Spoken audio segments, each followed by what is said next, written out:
सभी को नमस्कार। मैं रामकृष्णा देवघर आईएएस एकेडमी यानी कि दिया में आप सभी का स्वागत करता हूं। आज हम सिविल सेवा परीक्षाओं से संबंधित कुछ ऐसे मुद्दाओं पे बात करेंगे जिनके सवाल ऐसे तो सुनने में काफ़ी सरल लगते हैं, किंतु उनके जो जवाब हैं वो काफ़ी जटिल हैं और ये हर एक अभ्यर्थी और एस्पिरेंट्स इनके दिलो दिमाग में छाया रहता है। तो आइए इन सारी मुद्दाओं पे हम चर्चा करेंगे इकोनॉमिक के जाने माने प्रशिक्षक डॉक्टर अनुभव सिंह सर से। सर, दिया में आपका स्वागत है और सर चर्चा आगे बढ़ाने से पहले मैं ही नहीं तमाम अभ्यर्थी आपके बारे में जानना चाहेंगे। अभी तक का आपका सर सिविल सेवा परीक्षाओं के प्रशिक्षण की दुनिया में आपका सर अभी तक का सफर कैसा रहा? Thank you so much. पहले तो मैं आप सभी का धन्यवाद करना चाहूँगा कि इस मंच पे आपने मुझे बोलने का अवसर दिया। जहाँ तक रही मेरे सफ़र की बात, मेरे बैकग्राउंड की बात, तो देवघर महादेव की नगरी और मैं बनारस का, तो एक महादेव की नगरी से दूसरे महादेव की नगरी में मैं आया। ये एक अनुभव बहुत अच्छा रहा। Thank you so much for that also. जहाँ तक रही शिक्षा दीक्षा की बात, तो बॉर्न एंड बॉटअप सब कुछ मेरा बनारस में और मेरी यूजी पीजी बाकी डॉक्टरेट सब कुछ वहीं से शिक्षा दीक्षा हुई। और अगर मैं सच कहूँ तो मैंने कभी इस परीक्षा की कोई तैयारी नहीं की। मुख्यतः होता क्या है कि कोचिंग में आपको कोचेस मिलते हैं, तो जो मेरा अनुभव अभी तक का रहा, लगभग 8 से 9 स्टेट में करेंटली क्लासें हम लेते हैं। डिफरेंट टाइप के बच्चों से मिलना, उनकी बातें सुनना, उनकी परेशानियों को देखना, उनके कन्फ्यूज़न को सॉर्ट आउट करते करते कुछ चीज़ें बहुत कॉमन सी रही। प्रिपरेशन ना करने के बावजूद भी इतना इंट्रैक्शन और बाकी लोगों से इतना सब कुछ हुआ कि बहुत सारे अनुभवों से मैंने सीखा है इस एग्ज़ाम के बारे में। तो सिविल सेवा एग्ज़ाम कोई तैयारी नहीं है, it's not a preparation, it's a process. मैं हमेशा कहता हूँ ये एक प्रक्रिया है और इस प्रक्रिया में जब तक आप आएंगे नहीं तब तक आप सीख नहीं पाएंगे। चलिए सर, बहुत बढ़िया लगा। सवाल जवाब का सिलसिला आगे जारी रहेगा। और वैसे तो सर बच्चों को तो आए दिन मौका मिलता रहता है बच्चों को आपसे सवाल पूछने का। आज हमें भी ये सौभाग्य प्राप्त हुआ है, आपसे कुछ सवाल पूछे, कुछ क्वेश्चंस हैं सर। थोड़ी घबराहट हमें हो रही है तो थोड़ा संभालिएगा सर। वैसे तो कोई बात है नहीं, पर तो सफर को आगे बढ़ाया जाए। जी। सर, यूपीएससी और स्टेट पीएससी बहुत सारे सवाल होते हैं कि कैसे यूपीएससी का एक अप्रोच होता है सर और एक स्टेट पीएससी का अप्रोच होता है, तो ये दोनों एग्जाम में सर क्या डिफरेंस है और किस तरीके से एक बच्चों का अप्रोच हो और क्या स्ट्रैटेजी हो आगे की? सर इस पे सर कुछ प्रकाश डालें। सर, ये एक विषय बहुत बड़ा है जो आपका प्रश्न है, एक बहुत बृहद विषय है। इस पर मैं इतना कह सकता हूँ कि एक है ऑल इंडिया सर्विस और दूसरी स्टेट सर्विस की आप बात करें। हाँ जी सर। इंडिया में 2 प्रकार की परीक्षाएं होती हैं, एक तो गेजेटेड पोस्ट के लिए, दूसरी नॉन गेजेटेड के लिए होती है। गेजेटेड मतलब ग्रुप ए। ग्रुप ए में एक ऑल इंडिया सर्विसेज है जो कि यूपीएससी कंडक्ट करवा रही है और बाकी हर स्टेट का अलग पीएससी होता है। जहाँ तक रही ऑल इंडिया सर्विसेज की बात, अभी के एग्ज़ाम के पैटर्न को अगर देखा जाए, क्योंकि यूपीएससी समय समय पर बहुत सारी चीज़ों में बदलाव करती रहती है, कोर्स सिलेबस, तो इस एग्ज़ाम के लिए एक चीज़ बहुत महत्वपूर्ण है, if you are not updated then you are out of dated. तो बदलती चीज़ों से खुद को बदलना और खुद की एक रणनीति बनाना, ये बहुत इंपॉर्टेंट है। जैसे बच्चों के दिमाग में यूपीएससी को लेकर ये रहता है कि 5 लाख लोग फॉर्म भरते हैं, इसमें से इतने लाख लोग एग्ज़ाम देते हैं, इसमें से इतने लोग को इंटरव्यू कॉल जाते हैं, उसमें से इतने सिलेक्शन आते हैं। तो मेरा मानना है कि हम 5 लाख से खुद को क्यों कंपेयर कर रहे हैं? इन 5 लाख में बिगनर भी है, इन 5 लाख में अनुभवी भी है, अनुभवहीन भी है। तो हमें अपना कंपटीशन देखना है। इन 5 लाख में से अगर मैं सच में बताऊं, जो कि सही गाइडेंस और सही रणनीति के साथ एग्जाम में आते हैं, कंपटीशन रियल में आपका वही है। अप्रोच की अगर मैं बात करूं तो अभी चीज़ें यूपीएससी में काफ़ी मल्टी डिसिप्लिनरी हो चुकी हैं। प्लस यहाँ पर क्या है कि आप एनालिटिकल अगर नहीं तो ये एग्ज़ाम फिर आपके लिए नहीं है। You must be a bit analytical also towards the things, towards the going things around you. It's an examination of common sense, but the common problem is that the common people doesn't have that. well said sir. और एक तो sir मैं Indian economy से related आपसे तो बहुत सारे सवाल पूछूंगा, जो कि आपका एक ऐसा फील्ड है जिसके कि आप सर एक्सपर्ट माने जाते हैं सर। और उससे पहले सर एक बेसिक जो जेनरिक आइडिया होता है सर कि हर एक विद्यार्थियों के दिमाग में रहता है कि जो there has been a growing the difference has been shifting as far as UPSC GS syllabus and state PSC syllabus is concerned। बहुत सिमिलरिटी हो गई है, बहुत सारा मैच कर रहा है टॉपिक। तो यहाँ पे सर बच्चे जानना चाहते हैं। अब सर इकोनॉमी की बात करें तो ये जो सब्जेक्ट है ये एक ब्यूटीफुल सब्जेक्ट है, मैं मानता हूँ ऐसा। लोगों को टफ लगता है, उसका रीज़न क्या, उनका अप्रोच थोड़ा गलत है। हर सब्जेक्ट का एक ऑरा होता है, एक टेम्परामेंट होता है, आपको वो जब तक नहीं पकड़ोगे तब तक उस विषय से हमेशा आपकी दूरी बनी रहेगी।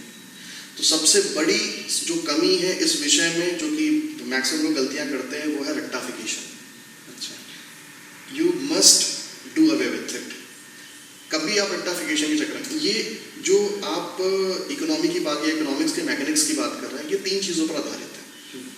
पहला कॉन्सेप्ट, दूसरा लॉजिक और तीसरा ओपिनियन। कोई भी चीज़ है पहले तो उसके कॉन्सेप्ट को आप समझिए, जो चीज़ है वो क्यों है, यहाँ पर फैक्टर आता है लॉजिक का। देखिए लॉजिक एक ऐसी चीज़ है जो किसी भी चीज़ को प्रूव कर सकती है। अब वो चीज़ गलत है या सही है वो अलग बात है।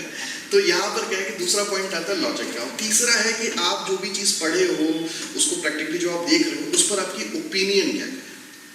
जहाँ तक ये स्टेट पीएससी की बात, तो स्टेट पीएससी जैसे आप बीपीएससी के भी एग्जाम्स यहाँ पर कंडक्ट अभी उसकी भी प्रिपरेशन आप कंडक्ट करवाएंगे, बाकी जेपीएससी की भी है।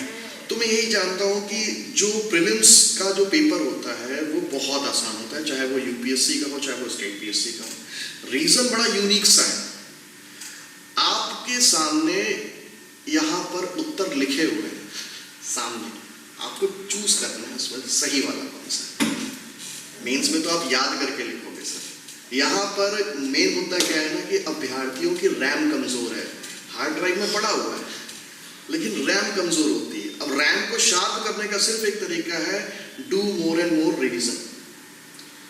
तो कम पढ़िए, आगे बढ़िए, यानी क्वालिटी वाला पढ़िए। जैसे हम दिन भर में 3 बार या 4 बार खाना खाते हैं, क्योंकि after having every meal we need time to digest, right. दिमाग के साथ भी यही होता है। हम ज़्यादा घंटे पढ़ने से बेटर है कि जो हमने पढ़ा है उसको हम एब्जॉर्ब करें दिमाग में, जिसको हम कहते हैं मनन करना। किसी भी टॉपिक को डिफरेंट डायमेंशन से रिलेट करिए। I am just taking example ताकि डिस्कशन बहुत लंबा भी ना हो। तो जैसे कि अभी इजराइल और उनका हमास का कॉन्फ्लिक्ट हो रहा है, जिसमें अब इजराइल और फिलिस्तीन कॉन्फ्लिक्ट हो रहा है, जो वर्ल्ड वॉर 3 के बारे में अभी हम सुन रहे हैं कि इसकी भी पॉसिबिलिटी बन रही है मिडिल ईस्ट में। अब ये तो एक जियोपॉलिटिकल इवेंट है, जियोपॉलिटिक्स यहाँ पर इन्वॉल्व है, लेकिन इसमें आपको जियोनॉमिक्स भी निकालनी पड़ेगी, इसमें आपको इन्वायरमेंटल इम्पैक्ट भी देखने पड़ेंगे, इसका इन्वायरमेंटल कॉन्सिक्वेंसेस क्या होता है, इंडिया इजराइल या इंडिया फिलिस्तीन रिलेशंस में क्या इसका असर जाता है, इंडिया क्या जो स्टैंड है उसका मैसेज क्या जाता है। तो कोई भी टॉपिक अगर आप पढ़ रहे हैं तो उसको डिफरेंट डायमेंशन से आप यहाँ पर रिलेट करने की कोशिश करेंगे, तो आई थिंक कि आपके लिए यात्रा बड़ी सुगम और मंगलमय होगी। जहाँ तक रही मेंस की बात, तो मेंस में राइटिंग बहुत अच्छी होनी चाहिए, आपकी राइटिंग की स्किल आपके पास होनी चाहिए। लिखना इज नॉट ओनली इम्पॉर्टेंट, कैसे लिखना है ये इम्पॉर्टेंट यहाँ पर बन जाता है। और लिखने के लिए आपके पास नॉलेज होनी चाहिए, आपके पास रीडिंग होनी चाहिए। नॉलेज आती है रीडिंग से। जब तक आप अपने रीडिंग को स्ट्रॉन्ग नहीं करेंगे, जब तक आप उस पर एक सब्सटेंशियल पोर्शन ऑफ टाइम नहीं इन्वेस्ट करेंगे, तब तक आपके दिमाग में थॉट्स नहीं आएंगे। कितने भी वीडियोस देख लीजिए, कितनी भी क्लासेस देख लीजिए, उसका कोई यहाँ पर मतलब नहीं बनेगा तब तक जब तक आप अच्छी चीज़ें पढ़ना स्टार्ट नहीं। जैसे एक बहरा बच्चा बचपन से जो बहरा होता है वो गूंगा भी हो जाता है, क्योंकि उसने सुना नहीं तो उसने बोला नहीं। सेम जो बच्चा पढ़ नहीं रहा है ना, वो लिख भी नहीं पाएगा। सेम लॉजिक यहाँ पे। बहुत बढ़िया सर। आगे सर जो सवाल है सर, वो scope of Indian economy in civil services exam, ये जो सर क्या स्कोप है सर इसका एग्जैक्टली, मतलब how much student will be confident if they are well versed in this particular topic? अगर ये टॉपिक पे उनका एक अच्छा पकड़ हो तो कितना, किस हद तक उनको सर मदद कर सकता है इस एग्जाम में? सर अगर जीएस पेपर 3 की बात करें तो उसमें कम नंबर आते हैं, इवन सबसे कम नंबर आते हैं। और जहाँ तक ये सब्जेक्ट की बात हो, जीएस पेपर 3 में है, प्लस इससे रिलेटेड इकोनॉमी के टॉपिक्स होते ही हैं। अगर ओवरऑल में बात करूँ तो ये लगभग 300 से 350 नंबर आपके कवर अप कर सकता है, बिकॉज ओवरलैपिंग चीज़ है। And that's a huge number sir. Exactly sir, exactly 1750 marks में से अगर आप 350 नंबर कवर अप कर पा रहे हो तो you can create a merit also, right. ठीक है। तो बस इसमें क्या है ना कि चीज़ें बहुत ओवरलैपिंग हैं, क्योंकि ह्यूमन ज्योग्राफी में भी आपको इकोनॉमी के बारे में पढ़ना है, इकोनॉमी में भी पढ़ना है, तो बहुत सारी चीज़ें आपकी डिफरेंट सब्जेक्ट से रिलेट करती हैं। जैसे सस्टेनेबल डेवलपमेंट की बात होती है तो इन्वायरमेंट इकोलॉजी की बात हो जाती है, डिजास्टर मैनेजमेंट की बात हो जाती है, बाकी सारी चीज़ें भी होती हैं। तो सर मेरा ये कहना है कि इसमें बेसिक्स आपके स्ट्रांग बहुत होने चाहिए। मतलब जो एस्पिरेंट मिस करते हैं वो एक बार देखिए, एनसीईआरटी में नहीं कहता बहुत अच्छी है और बहुत खराब है, ये एक आप एवरेज बुक कह सकते हैं, लेकिन ये उनके लिए बहुत अच्छा काम करती है जो कि बिगिनर्स हैं। और जितनी बार आप एनसीईआरटी रिवाइज करते हो तो बहुत सारी बेसिक चीज़ें आपके दिमाग में कॉन्सेप्चुअल क्लैरिटी को लाती हैं, जो कि आप एक बिल्डअप तैयार करते हैं, और फिर आप एडवांस किताबें पढ़ो या फिर अपनी चीज़ों को करंट से अपडेट कर लो तो आपका काम हो जाता है। बढ़िया सर। आगे सर ये देखते हैं कि sir actually sir this is a bit conceptual subject. ये सर कहीं ना कहीं आपने जैसा बताया पिछले कुछ सवाल के जवाब में कि ये this is conceptual, whole lot of logic is being involve over here. तो ऐसे में सर अगर सर ये सब्जेक्ट पे किसी का कमांड हो गया तो ये this is going to be very much scoring, is it sir? हाँ, ये कह सकते हैं सर, इसमें अच्छे नंबर आपको मिल सकते हैं, चाहे वो economy. Because sir, I am asking from layman's term point of view, because there are so many students who are starting it from that level, so that's why I am sort of representing them. No matter whether you are starting from the scratch. Yeah. कि अगर आपका thought बहुत, आपके fundamentals बहुत clear है चीज़ों को लेके, तो आपको ये सब्जेक्ट परेशान नहीं कर सकता। ऐसे लोगों को इकोफोबिया है, मैं मानता हूँ इस बात को, बिकॉज उनके पास अप्रोच नहीं।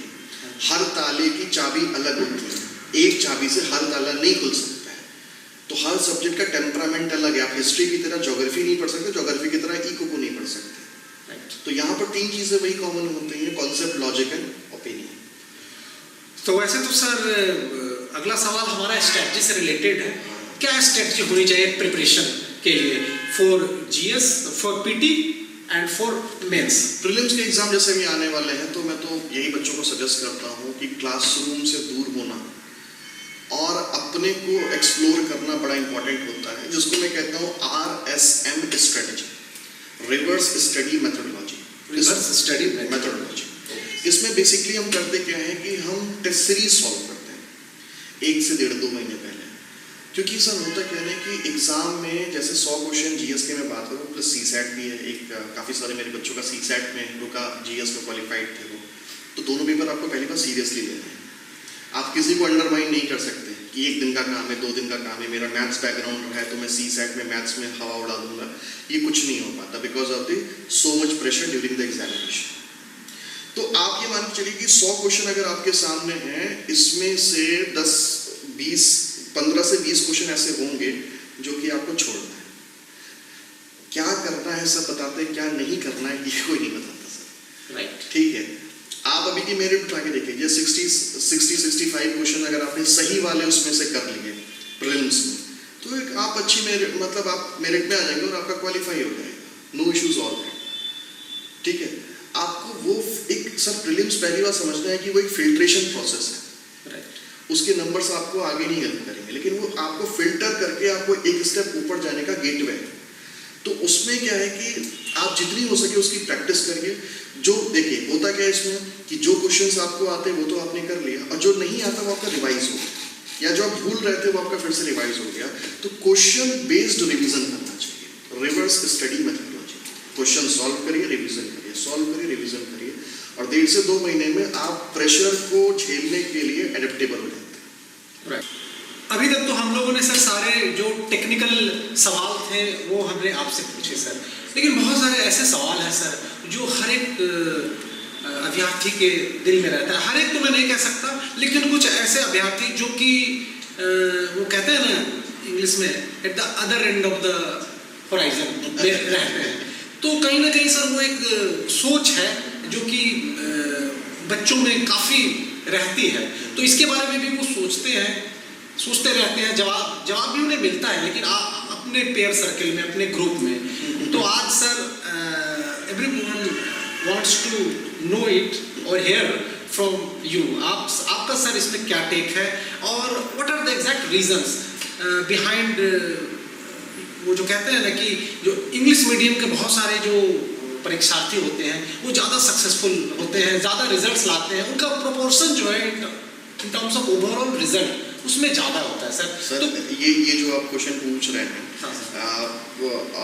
इस पर मैं थोड़ा सा टाइम लेके बोलना चाहूँगा पहली बात, क्योंकि ये बहुत एक कॉन्ट्रोवर्शियल विषय है। और जो आपने क्वेश्चन किया है कि इंग्लिश मीडियम के रिजल्ट ज़्यादा हैं हिंदी मीडियम की अपेक्षा, तो हिंदी मीडियम का ग्राफ कुछ सालों में sir I am not saying it is something which is sort of fact, और ये आज की डेटा नहीं है सर, ये last if you look into last 10 years और अ डेकेड और सो, 10 से 15 साल का ये डेटा है। तो sir what are the main reason, if it is so what is the main reason? देखिए, मेन रीजन सबसे पहली बात तो मैं स्पष्ट कर देना चाहता हूँ, अगर आप यूपीएससी एस्पिरेंट हैं तो हमेशा एक बात ध्यान रखिएगा, आप हो सकता है हिंदी मीडियम के हों, लेकिन इसका कतई ये मतलब नहीं है कि आपको इंग्लिश नहीं आती। रीजन इज व्हाट, आपको सीखनी पड़ेगी। कल को आप आईएएस, आईपीएस, आईएफएस ऑफिसर बनते हैं और आपकी कोई सेमिनार है जो कि आपको इंडिया को रिप्रेजेंट करना है, तो आप किस भाषा में बोलते हैं? प्लस आप कैसे कम्युनिकेट करोगे डिफरेंट लोगों से डिफरेंट जगहों पर जाके। फॉर एग्जांपल कि आपकी परवरिश बिहार में हुई, झारखंड में हुई, लेकिन कैडर आपको केरल मिल गया, तमिलनाडु मिल गया, या तो आपके पास दो ही ऑप्शन होंगे, या तो उनकी रीजनल लैंग्वेज आप सीखो, वहाँ जाके कम्युनिकेट करने के लिए सीखो, या फिर आप कोई वर्किंग लैंग्वेज आपको इंग्लिश कम से कम थोड़ी बहुत आनी चाहिए, तभी तो आप वहाँ पे काम कर पाओ। और यूपीएससी कैडर आपका डिसाइड करती है। आपके पास फिर दो ही ऑप्शन बचेंगे, या तो सीखो या तो छोड़ो। तो इसका कतई ये मतलब नहीं निकलता कि आपको इंग्लिश बिल्कुल नहीं आता। दूसरा पॉइंट है इंग्लिश मीडियम एस्पिरेंट की अगर मैं बात करूँ तो जाहिर सी बात है कि मोस्ट ऑफ द टाइम हम देखते हैं कि स्टेट बोर्ड से जो बच्चे पढ़े होते हैं उनका गाइडेंस बड़ा गड़बड़ सा रहता है एजुकेशन को लेकर। मैं सभी को नहीं कहूँगा, प्लीज़ इस पर कोई ऑफेंड ना हो, लेकिन जो एक एवरेज है वो यही है कि किसी भी तरीके से एग्ज़ाम देना है, किसी भी तरीके से ग्रेजुएशन करनी है, किसी भी तरीके से पीजी करनी है, और उसके बाद सोच रहे हैं कि अब इसके बाद हम क्या करें। जबकि इंग्लिश मीडियम के स्कूल्स में देखा जाता है कि उनकी अपब्रिंगिंग पे, बाकी चीज़ों पे काफ़ी ध्यान देते हैं। और दूसरा पॉइंट क्या है कि जैसे कुछ लोग सर कहते हैं कि टेक्निकल बैकग्राउंड के बच्चों का रिजल्ट ज़्यादा है, या साइंस बैकग्राउंड के बच्चे ज़्यादा इन्वॉल्व हो रहे हैं और एग्जाम में काफ़ी अच्छा परफॉर्म कर रहे हैं। जैसे डॉक्टर्स, इंजीनियर्स जो कि ऑलरेडी हैं वो लोग काफ़ी भारी मात्रा में सेलेक्ट हो रहे हैं, टॉप पोजीशंस पे भी आ रहे हैं। आप स्कूल में थे, हम भी स्कूल में थे, हमने ये देखा ना कि भाई जो 90% या एबव वाला बच्चा होता है हाई स्कूल में, वो कौन सा सब्जेक्ट चूज करता है? Science stream. उसके नीचे वाला बच्चा कौन सा सब्जेक्ट लेता है? जो वाले 60 से 70% या 80% के बीच। साइंस के बाद कॉमर्स, और बिलो आर्ट्स और ह्यूमैनिटीज। तो जिस बच्चे की एजुकेशन पहले से अच्छी है, ठीक है, अब वो 40% या 35% वाला बच्चा अपने आप को 90% वाले से अगर कंपेयर करेगा तो ये बात तो गलत हो गई ना। राइट। तो उस बंदे का पहले से पढ़ने में मन लगता था, उसने ढंग से पढ़ाई की है, और इसका ये कोई एडवांटेज, कोई माइलेज नहीं है कि आपको। अब इंग्लिश मीडियम में कुछ चीज़ें अच्छी ये हैं कि भाई आपको जो भी मटेरियल्स अवेलेबल हैं, जो भी अच्छी किताबें अवेलेबल हैं, जो भी अच्छे न्यूज़पेपर्स अवेलेबल हैं, important from the examination point of view talking about, वो इंग्लिश में। तो थोड़ा बहुत अंग्रेजी का ज्ञान अगर आपको ये एग्ज़ाम क्वालिफाई करना तो आपके पास होना ही चाहिए। आप ये तोहमतें नहीं लगा सकते कि भाई इंग्लिश का बोलबाला है और हिंदी वालों को कोई पूछ नहीं है। Right sir. तो क्या सर जो बच्चे टेक्निकल बैकग्राउंड के नहीं हैं, या जो बच्चे हिंदी माध्यम से परीक्षा दे रहे हैं, क्या उन्हें हताश होने की जरूरत है? नहीं, बिल्कुल नहीं। मैंने और what's the takeaway in all this? मैंने ऐसा कुछ कहा ही नहीं सर। मैं बार बार कहता हूँ, मैं अभी भी कहता हूँ और उस बात को मैं हमेशा दोहराता हूँ कि मुझे आप अपने स्कूल का टॉपर नहीं, अपने स्कूल का फेल वाला बच्चा दीजिए जो 1 साल नहीं कई साल फेल हुआ, लेकिन अगर वो मेरे इंस्ट्रक्शंस को फॉलो करे या जिस तरीके से मैं उसको गाइड कर रहा हूँ उस तरीके से वो पढ़ाई करे, फिर से इम्प्रूव करने की कोशिश करे। क्योंकि सर हम अपना कंपटीशन खुद होते हैं। हम 0 से चीज़ को स्टार्ट करके 100% तक ले जा सकते हैं अगर हम खुद से खुद को कंपेयर कर रहे हैं। अगर आप जैसे सिंपल सी बात है, आपके पास साइकिल है, अगर आप बाइक वाले को देखोगे तो कभी आप प्रोग्रेस नहीं कर पाओगे, सिर्फ जलन में रह जाओगे। जिसके पास बाइक है वो कार वाले को देखेगा तो वो प्रोग्रेस नहीं कर पाएगा। लेकिन वो खुद को देखे कि साइकिल से वो बाइक पे आया तो उसके अंदर कॉन्फिडेंस आता है, बाइक से वो कार पे गया तो उसके अंदर कॉन्फिडेंस आएगा। तो प्रोग्रेसिव वे में आपको देखना है। कल तक आप 1 घंटे पढ़ पा रहे थे, लेकिन आप 2 घंटे पढ़ रहे हो। कल तक आप 2 पेज पे फोकस कर रहे थे, आज आप 5 पेज पढ़ रहे हो। तो अपने अंदर देखो आप कितने इंप्रूवमेंट कर रहे हैं। और sir dedication is very much required, not motivation. Leaders have ambition, labours have motivation. Motivation वो टॉनिक है जो हर 2 घंटे में खत्म हो जाता है। तो एम्बिशन पालेंगे तो पेन और गेन सब आपको मिलेगा।